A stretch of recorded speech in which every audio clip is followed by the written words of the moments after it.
I think it's important when we talk through mental health that all of us are on the same page. And that's why I've been sharing the same definitions at the beginning of each talk in terms of our series regarding mental health. And this is week 3 of 4. And so I want to begin with those just in case some of you are new with us this morning or have jumped in for the first time because you've been out of town, just to make sure we're on the same page and we're talking about the same things. Mental health, here's our definition. Our emotional, psychological, and social well-being. It affects how we think, feel, and act. It also helps determine how we handle stress, relate to others, and make healthy choices. Now, when we think through mental health, we're having a conversation not just about mental health, but in particular, struggles with mental health. And there's a clinical kind of term for this. And if you were to look it up or you would go see a doctor, they would refer to this term as mental illness. That if you have these struggles, it would be classified as a mental illness. Now, that's a really strong language for us. It's one of those things where we kind of recoil a little bit and say, I don't really enjoy being diagnosed or labeled with some type of mental illness. I don't like that. We prefer to say, hey, I've got some mental health struggles because struggles seem temporary. A struggle feels like an obstacle, just a hurdle we can get over. For sure, an illness seems like there's something out of our control. It feels like it's bigger than who we are, and so we don't enjoy those labels, but that's kind of what we're talking about. A mental illness is defined this way: a condition that affects a person's thinking, feeling, behavior, or mood. And 1 in 5 U.S. adults experience mental illness each year. Now, if you think through that, that's an enormous number, and we've pointed this out every single week to let you know how common what we're talking about occurs. There will be somewhere between 600 and 700 people on campus today, and so you can do the math. If 1 in 5 are struggling with some type of mental illness, some mental health struggle, that's an enormous group of people that are present here in the room. It also means that it's not just people that are here in the room. It means as you're thinking about your coworkers and the people that you do life with the rest of the week, chances are you've got a number of people that are walking through some of these struggles. And so today and the rest of this series, it might not necessarily be something for you to apply in your own life because you seem to be in a good place, but it could be a tool or a moment that you can help direct someone else when you begin to see some of these struggles pop up and occur. So 1 in 5 U.S. adults experience mental illness each year. 1 in 20 U.S. adults experience serious mental illness, defined this way: 1 or more mental, behavioral, or emotional disorders resulting in serious functional impairment, which substantially interferes with or limits 1 or more major life activities. Serious mental illness includes major depression, schizophrenia, bipolar disorder, obsessive compulsive disorder, panic disorder, post-traumatic stress disorder, and borderline personality disorder.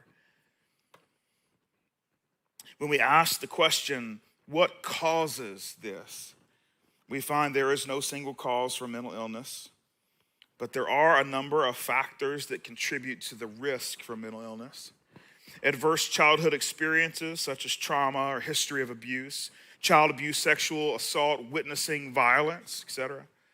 Experiences related to other ongoing chronic medical conditions, biological factors or chemical imbalances in the brain, the use of alcohol or drugs, having feelings of loneliness or isolation. Now, if you've come and maybe a friend has said, hey, you should come to this mental health series, let me make sure I set some expectations for you. I am not an expert on mental health. Now, I know some people that have devoted their entire life to that one pursuit. Some really great individuals in our community that have decided this is what I'm going to wake up every morning and pursue, not only on their own behalf, but on behalf of others. And it's what they've made their profession. No, my role here is to ask the question, does Jesus have anything to say about what happens between our ears? Does he care about our mental health? And for us to explore if there is a true statement that Jesus does care about our mental health, what are the biblical principles that will begin to set us on a path to pursue that health? And so week 1, we started with the idea of identity. And we can see that, and it's just noted that one of the largest contributing factors to mental health struggles is who are you? And how are you who you are? And helping answer that question and helping other people answer that question, helping you answer that question, it really helps us understand where is the origin of this issue that we're dealing with. Last week, we looked at fear. And we took a look and saw how fear is interwoven in so many of our mental health struggles. Week 3, insecurity.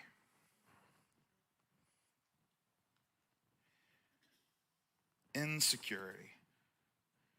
Does the Bible have anything to say about insecurity? Insecurity is defined as uncertainty or anxiety about oneself, a lack of confidence.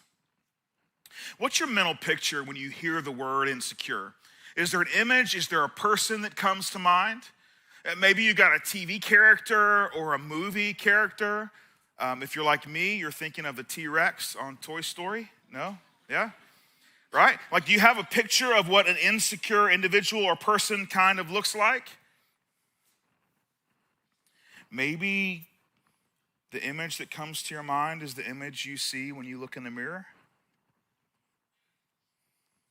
That you realize that you hold the trophy for most insecure in your life.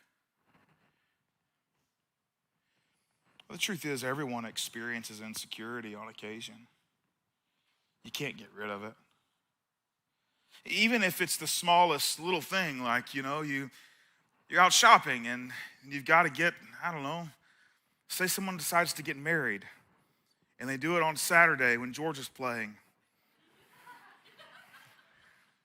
Who would do that? Lots of people. What is your problem? The schedule's posted 2 years in advance, people. You know what I'm saying? Like, come on. But the photographer, it's just point and shoot, okay? I'm just kidding. Don't do that. I crossed the line. My bad. No, I get it. It's fine. As long as the food's good, we're okay. So you got to get ready for a wedding, right? And maybe you don't have, I don't own any khaki pants. And so if you were send me a wedding invitation, khaki pants only, I wouldn't come. But if I did decide to come, I was like, you know what? I should probably get some khaki pants. And so I'd have to go to the store and get these khaki pants. Well, you go to get whatever store, whatever you're going to do, all those things. At some point, you look in the mirror and you're like, you know what? Do I look good in these? You know what I'm saying? Is this a good thing? Right? Or can I pull these things off? You know what I'm saying? Not actually pull them off, but can I socially pull them off? You know what I'm saying? Like those are the things. Or if you're at home, if you're a husband, your wife will ask you, hey, do I look cute in this? There's only one answer to that question, right? You can only answer one way, and it has to be yes. And if it is no, then it doesn't work. It's over. It's finished. You're done. And you can say yes, and then later, when someone gives them the side eye because of something they're wearing, they're going to turn to you and say, I asked you if this was okay. And you're like, and I said yes, but couldn't you hear the no in my voice? It was very obvious. It was very obvious that was a very hesitant no, okay? So don't blame me. I was clear. Insecurity is part of it. Now, the essence of mental health is how we perceive ourselves, how we value ourselves, respect ourselves, even how we love ourselves. It's easy to see the connection in insecurity and mental health. Insecurities are typically connected to one of two things. First thing, societal demands, which might or might not be real. I'll give you a few examples. It could be body image. It could be something so consumeristic like a third row SUV. You have your second kid, and surely there's enough room for those two, but where are their friends going to fit? You know what I'm saying? And surely my kids are going to have friends. Will my kids have friends? You think they'll have friends, right? They'll have friends. And where are they going to go, right? You got to have a third row. Maybe your kids won't have friends. Problem solved. It could be a special new trendy Stanley Cup. It could be college attendance. One of those moments where you just dread that conversation when it comes up because everybody's going to share where they went to school and you don't like your answer. Second thing is it can be norms that are set by our friends, family, peers. So this would be probably a little more localized, like a house in a certain neighborhood or a school district. Or your house being magazine ready anytime someone comes over. Or maybe it's Lululemon stretchy pants.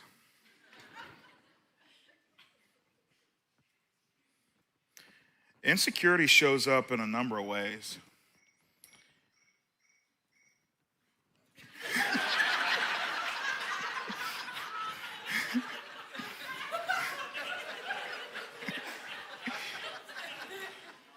It was so unique. Like, I usually ignore them, but that was unique.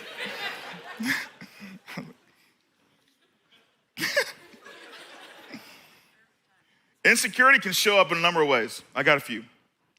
It can show up in poor decision making, or your ability to make a timely decision, right? You're always like second guessing, like, it's okay. Are they gonna be okay if I make the decision, right? It can show up in excessive self-criticism. It can show up in excessive criticism of others. Now, when I say self-criticism, I don't mean like the criticism that when you take a look and you evaluate something that's going on in your life, that criticism leads to something better.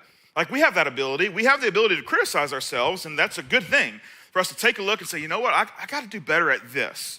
I can put some more work into this, right? Those are positive things. But the excessive criticism is when you criticize yourself so much, it doesn't propel you forward.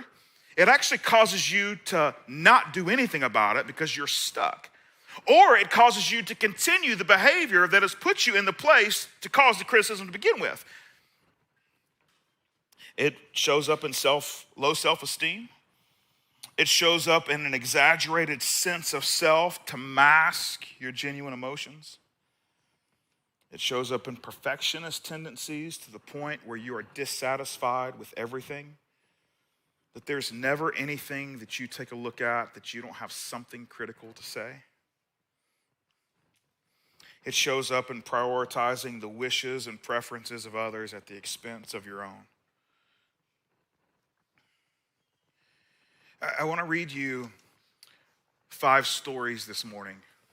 5 stories from the Bible, and I'm going to give you the heading at the top of each story. And then I simply want you to listen to them. I know a lot of times I'll retell a story, but this time I'm just gonna straight read it because if I retold 5 stories, we'd be here for 3 hours. So I've made sure I'm just gonna read it. And so I'm gonna read them, and I want you to listen to the stories and see if you can start hearing when the insecurity shows up, right? So I'll give you the headline of how it shows up, but I want you to start listening and see if you can hear when it shows up. Story number 1. Insecurity shows up in poorly ordered priorities. Luke says this: as Jesus and his disciples were on their way, he came to a village where a woman named Martha opened her home to him. She had a sister called Mary who sat at the Lord's feet listening to what he said. But Martha was distracted by all the preparations that had to be made. She came to him and asked, "Lord, don't you care that my sister has left me to do the work by myself? Tell her to help me." "Martha, Martha," the Lord answered, "you're worried and upset about many things, but few things are needed, or indeed only one. Mary has chosen what is better, and it will not be taken away from her." Jesus and his friends were heading. They were on a journey. They were walking. They were moving. And they came to this village, and the sisters, they invited him in. They're like, "Hey, he's going to come to our house." And this wasn't something that obviously was planned. And so Martha was like, "Hey, like, just like many of us, like, what's happening when people are going to come over?" You know what I'm saying? So she was prepping. She was like getting things ready. And then there's probably food involved. And so her sister Mary, who for sure knows the pressure of having someone come over to their house, is just sitting there at the feet of Jesus, just like staring at him, listening and hanging on every word. And Martha is like, does the cleaning and does the cooking, like she's doing the things. And Mary's just over there chilling. So finally she's like, hey, come on, can I get some help? You know what I'm saying? Can I get a little bit of help? Martha was insecure. She's like, surely Jesus can't see my house this way. Jesus can't not enjoy the things that my house should be providing. And he responds, he just says, you're worried and upset about so many things, but just few things are needed. Or he goes even further, he says, actually, only one thing is what, I only need one thing from you right now. And it wasn't to clean the house or to cook something or to do all the things that you do when people come over. He said, no, it's just to listen. Story 2. Insecurity shows up in our perceived inadequacies. It says, the word of the Lord came to me saying, before I formed you in the womb, I knew you. Before you were born, I set you apart. I appointed you as prophet to the nations. Alas, sovereign Lord, I said, I do not know how to speak. I'm too young. But the Lord said to me, do not say I'm too young. You must go to everyone I send you to and say whatever I command you. Do not be afraid of them, for I am with you and will rescue you, declares the Lord. Then the Lord reached out his hand and touched my mouth and said to me, I have put my words in your mouth. See, today I appoint you over nations and kingdoms to uproot and tear down, to destroy and overthrow, to build and to plant. And Jeremiah is a prophet that God came to in a particular time in the history of the people of God, one in which they were on a path where they were completely neglecting everything that God wanted them to do. And they had kind of just gone off on their own way. And God comes to Jeremiah and says, hey, here's the deal. I need you to go and be my mouthpiece. I need you to be my herald. I need you to go and tell them they've got to put a stop to this, or there's some impending doom, if you will, that's headed their way. And little did they know, it wasn't just like a little bit of bad years. There was an enormous issue headed their way. And Jeremiah, he receives this call on his life. And he's like, look, I'm unqualified, can't do it. 2 reasons. I'm too young, right? Hadn't been on this earth long enough to have any respect from anybody. And even if I was, I can't talk in front of folks. And so I'm not your guy. Jeremiah goes on to share exactly what God has called him to. Unfortunately, they weren't very good at listening. Here's the interesting thing, though. Jeremiah was confident that God was speaking to him, but he was also confident that God was wrong about who he was. He's like, I get it. I know who you are. I know that you're speaking to me, but I'm also pretty confident you don't actually know who I am. Like, I think you got there's probably another Jeremiah a few houses down, right? He's a little older. He talks in front of people. I think that's the guy you want. You know what I'm saying? Like, I'm too young, and I don't do this speaking in front of people thing. Insecurity. Story number 3.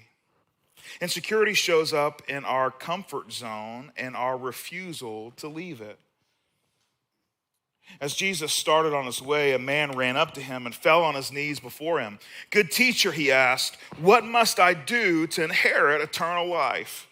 Now, this is a reasonable question. In fact, it's a really great question. If I ever have the opportunity to sit and talk with Jesus, I think this is a question I would ask him. I would say, look, I mean, I've read the Bible a bunch, but honestly, I would love just to hear it from you. That would be great. It would be a question I would ask. How do you do this? Like, I just want to hear you teach on it, right? The whole thing. It's a valid question. That's what this guy does. He just, hey, since I got you. It keeps going, 19. You know the commandments. You shall not murder. You shall not commit adultery.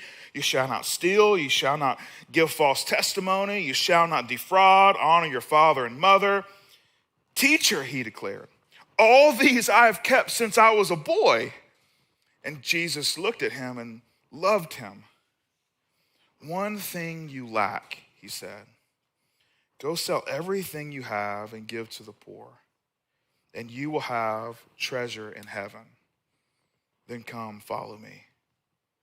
At this, the man's face fell, and he went away sad because he had great wealth. You hear the insecurity? He had spent his entire life accumulating. And it's so strange that he says, "Hey, what do I need for eternal life?" And then he starts listing these things that he's done. And obviously he has a reputation of being an incredibly wealthy individual. In fact, he's written down in the Bible, not with this incredible name, but as the rich young ruler, right? I mean, that's what we know him by. And so wherever he goes, like, it's what people knew. And Jesus looks at everything he's accumulated and everything he does, and that is his identity. And he says, actually, there is one thing you don't have, which is strange to tell someone who has everything. And he had a difficult choice to make. Jesus identified the one thing he was missing, and then he also told him how to acquire it. But he had an identity crisis. Who would he be without all he had? He was too insecure to get to know that man. Story 4. Insecurity shows up in our fake identities. Now, a man named Ananias, together with his wife Sapphira, also sold a piece of property. With his wife's full knowledge, he kept back part of the money for himself, but brought the rest and put it at the apostles' feet. So at this time, it was the early church. The church is just getting started, and there's some fundraising that's happening for initiatives and just starting what's happening with the church. And people are selling property, and they're bringing some of those proceeds, and they're gifting them to the church. And so that's what's happening. It turns out Ananias and Sapphira had a piece of property, and they sold some of it, and they got a pretty decent sum, and they brought part of it. But they told the church they brought all of it because nobody actually knew what they sold the property for. So they just pretended that the sum was the whole. Then Peter said, "Ananias, how is it that Satan has so filled your heart that you have lied to the Holy Spirit and have kept for yourself some of the money you received for the land? Didn't it belong to you before it was sold? And after it sold, wasn't the money at your disposal? What made you think of doing such a thing? You've not lied just to human beings, but to God." When Ananias heard this, he fell down and died, and great fear seized all who had heard what had happened. In other words, he's saying, hey, look, the property was yours. So what you did with the money, that was also up to you.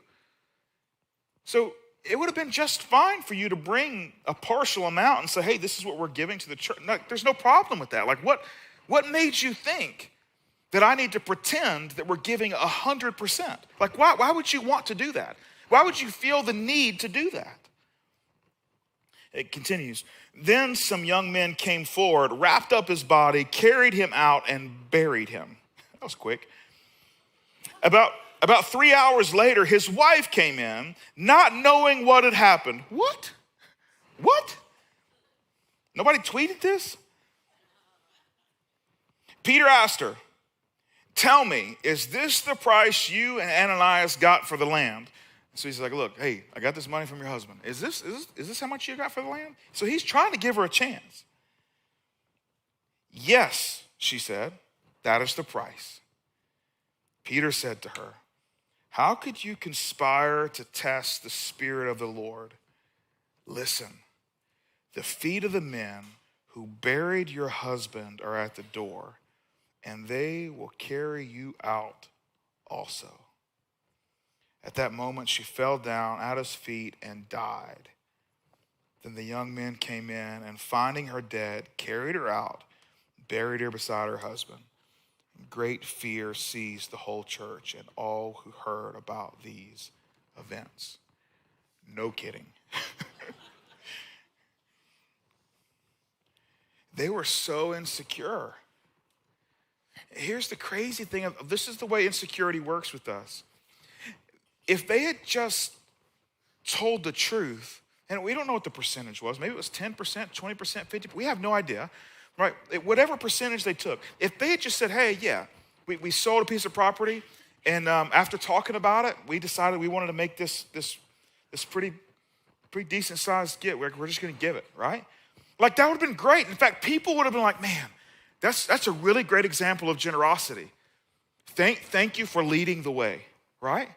But they didn't want, like, in their minds, they were like, oh, just being a great example of generosity isn't really what we need to be like a step above. We need to not just to be incredibly generous. We need to be like a most generous. And there's a difference there, right? And so we're going to just tell everybody that, hey, this is how we roll. We sold our property and we gave it all because, well, honestly, God can do more with all of that than what we could do if we just kept a little. Man, insecurity it just pops up in the craziest places. How can insecurity weasel its way into something so good and turn it into something so wrong? Story 5. Insecurity shows up in our pride. To some who were confident of their own righteousness and looked down on everyone else, Jesus told this parable. 2 men went up to the temple to pray, one a Pharisee and the other a tax collector. The Pharisee stood by himself and prayed, God, I thank you that I'm not like other people, robbers, evildoers, adulterers, or even like this tax collector. I fast twice a week and give 1/10 of all I get. But the tax collector stood at a distance. He would not even look up to heaven, but beat his breast and said, God, have mercy on me, a sinner. I tell you that this man, rather than the other, went home justified before God. For all those who exalt themselves will be humbled, and those who humble themselves will be exalted. Insecurity even works its way into pride. I'll be honest with you. As I associate and have interactions with other leaders, honestly, this is where I see insecurity most.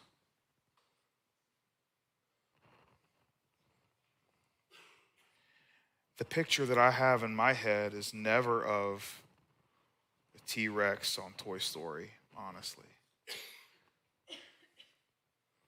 It's always of leadership that's overbearing because it's so insecure, that it's demeaning of others, that no matter what, everyone else has to look a little smaller when they're in the room. Not because they're so great, but because they are so insecure.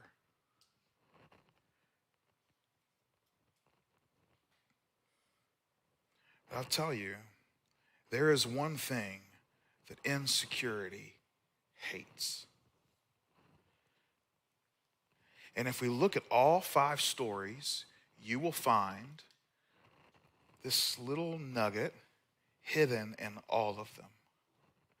In fact, when insecurity sees this coming, it does something in our body to keep it from happening. Our heart beats a little faster. Maybe we go a little recluse a little bit. We withdraw.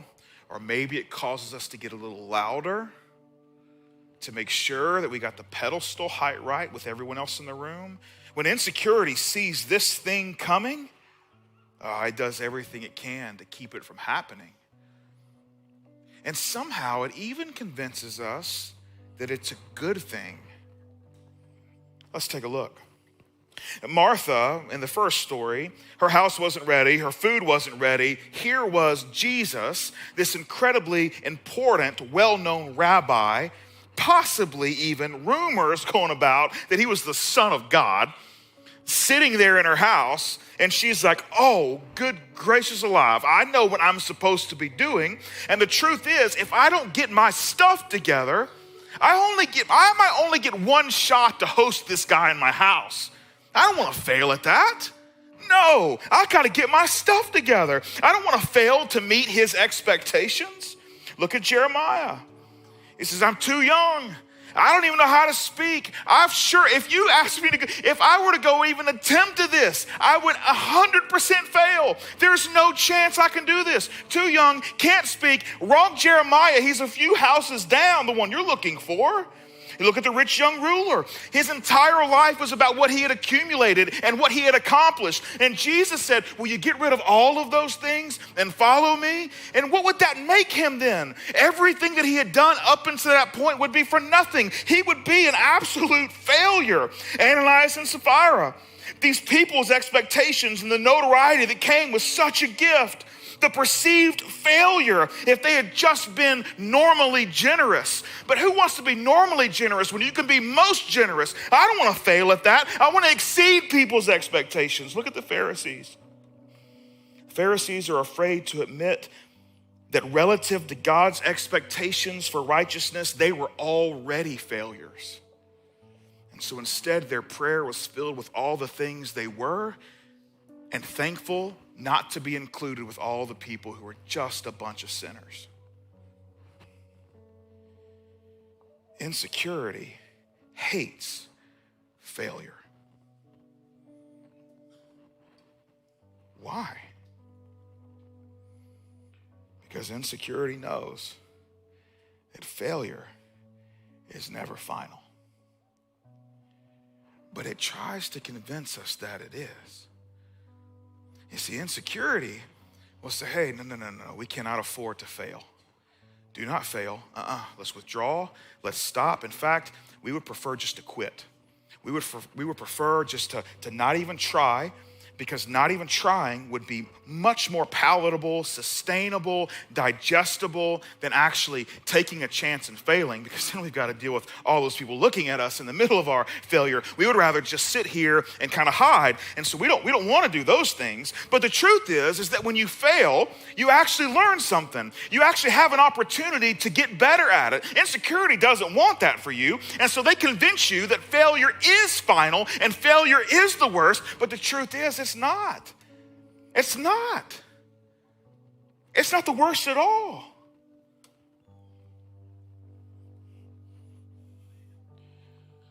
In fact, insecurity makes us the community that we are, where we take pleasure in other people's failures.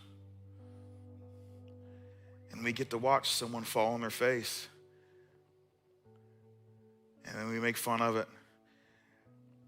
And insecurity leads that discussion. And the truth is, it's just planting seeds in our own heart that will convince us, if I ever have the opportunity to do something like that, I'm just going to stay at home, because I don't want people talking about me the way I'm talking about them. Insecurity will get us. It's a nasty little booger. But the truth is, when we look at this mental health journey we've been walking through in biblical principles over the last few weeks, we started with identity, and 100% failure secures our identity in Christ. In fact, it's our own righteous failure that begins the opportunity for us to have a relationship with Jesus. The very nature of the cross implies that we have already failed. In fact, only failures are allowed to embrace the cross, because why would you need it if you hadn't failed? In fact, we stand at the foot of the cross and we say, hey, unfortunately, I didn't get it right a bunch. It'd be great if you weren't counting, but it's a lot. And so we begin with failure. But failure in terms of our relationship with Jesus has also not only given us the opportunity to embrace the cross, our failure has also secured our identity.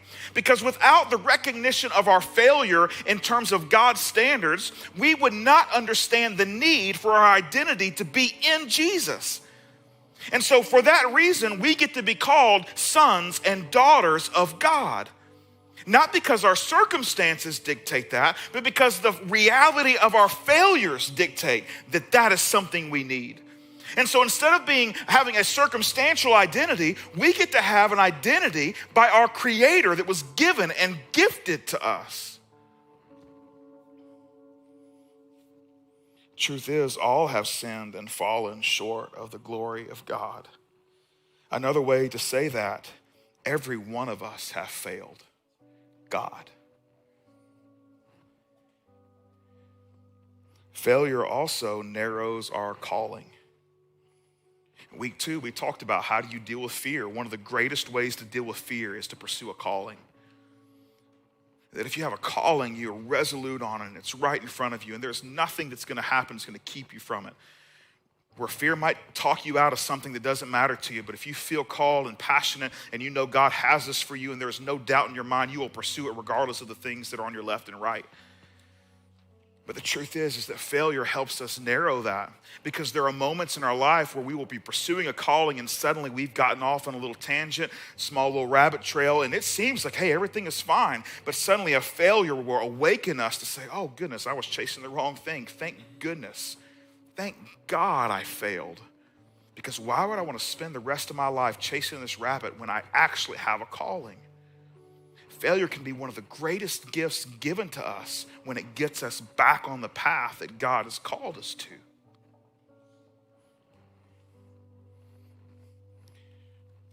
Failure increases our dependence on God. I'll tell you this, the greatest position to be in this world is totally dependent on God. I'll give you a warning though. It is so much better for you to get there without having to hit a rock bottom. Like if you can get there and avoid the rock bottom, you should. Either way, the outcome, you being dependent upon God, dependent is dependent. But it's also why they talk about people with a lot of money that have things set and ordered for them, that don't have a lot of everyday struggles. It's difficult for them to stay connected to Jesus because they depend so much on what they can do themselves instead of what God can do. And so it's difficult, especially in a world and a society like ours that gives us the opportunity to earn and even save and put back and chase some dreams and have some hobbies and those kind of things. It's like, man. And suddenly all those things, we're more dependent on the rise and fall of the stock market than we are on God.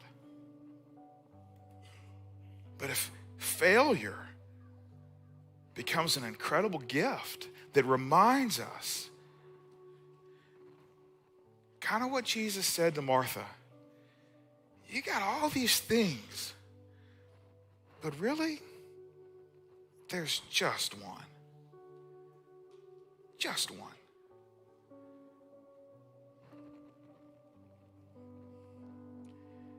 The problem is we are fighting a culture that doesn't reward failure. And it's because some folks think if they tried their best, they should still get a trophy. And so we combat that behavior, and the pendulum swings all the way to the other side where we just begin shaming people for giving it a shot. And instead we ought to say, yeah, well, you're not getting a trophy today, but for sure I bet you won't try it that way again, right? Is there anything I can do to help? Because for sure you're not going to sit there and do that. You're not going to sit here in your failure. Let's get up. Let's try it again. I'll help this time. When I start seeing you do the thing that caused this, I'll remind you, I'm in this with you. I believe in you. And we don't handle failure that way.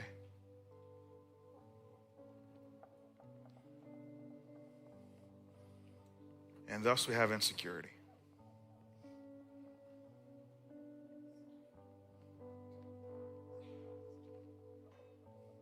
Insecurity shows up in so many ways. And it convinces us that some of the greatest gifts God has given to humanity are actually curses. Insecurity is wrong.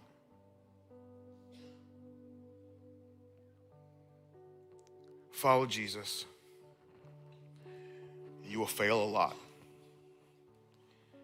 Be dependent on Jesus, and you will always have the strength to get up and give it another shot. That's why insecurity hates failure.